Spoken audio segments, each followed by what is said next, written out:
My name is Jithmie De Silva. I am 25 years old. I am the eldest of the family.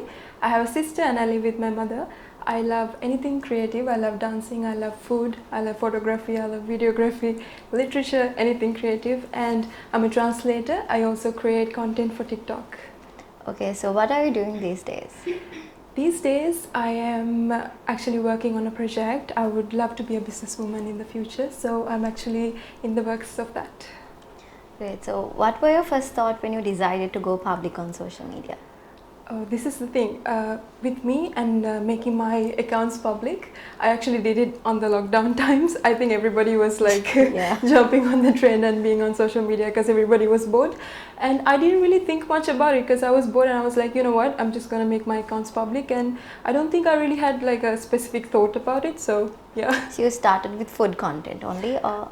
Not really. I actually started dancing because TikTok is a dancing app. So back in lockdown times again, because the app was Musical.ly before, and then it became TikTok. So I just started dancing, and then what happened was I used to draw as a kid.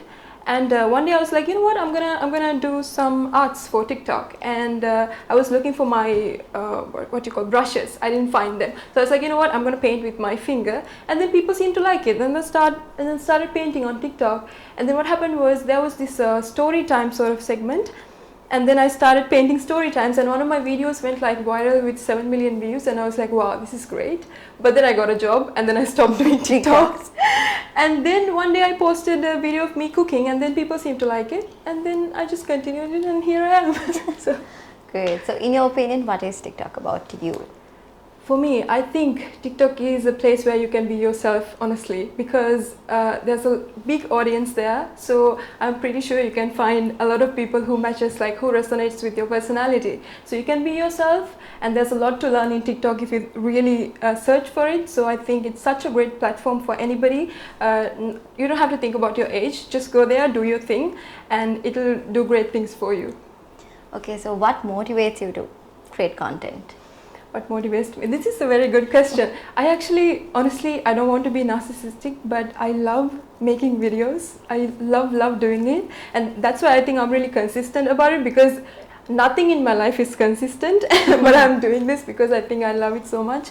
And so, yeah, I think because I love it, I'm doing it. But since I've started doing it, a lot of people gives me such positive comments. I think that motivates me now, because you know, when you're talking with your boyfriend or your husband, you're just there like you're like shaking your legs and, you know, reading the messages. I'm like that reading your comments, honestly. I'm just there. I'm so happy to read your comments. So I think that really motivates me to make a TikTok videos. So thank you so much.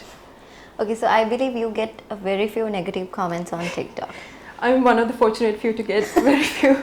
So what is your advice to someone who's getting negative comments and who takes it personally? I think it cannot be helped, to be honest, because even how positive I think I am, I would get affected, because for an instance, you know, you could be somewhere reading a book, but then you remember, that person used to tell me that on TikTok, you know. It can't be helped because we are all humans, it's our nature. But I think the best thing you could do, if you're sarcastic, you can just give them a sarcastic remark, because why not, you know. But then again, if you don't want to just like, you know, drag things, maybe just stop from there. You can block them, that's easy, you know, and just move on from there. But if you think about it a lot, then it's gonna eat you from the inside. So my advice would be, just don't think about it. It's not gonna go come and paste on your body, so just let it go.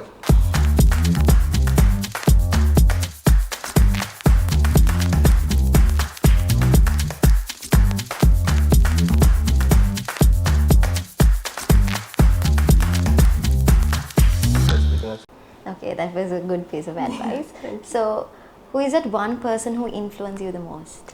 I would say my mother. My father passed away when I was 12 years old. So my mom has been the best person I've known since then, because she has 2 daughters. And so one thing she always tells me is that if you are a woman, I don't want to be gender biased, but this is just what she told me. If you're a woman, it's important for you to be independent in life, because when my father passed away, if she didn't have like a stable job and stable income, how could have she brought us up, you know? So it's important to be independent in life, whether you are a man or a woman, and to know basic human survival skills, not to say that it's a woman's thing or a man's thing. And yeah, so my mom is actually my driving force, and I hope she's proud of me because I love her so much. Amma, I love you so much. She is definitely proud of you. Thank you. Okay, so my next question for you is, what is your take on the influencer title?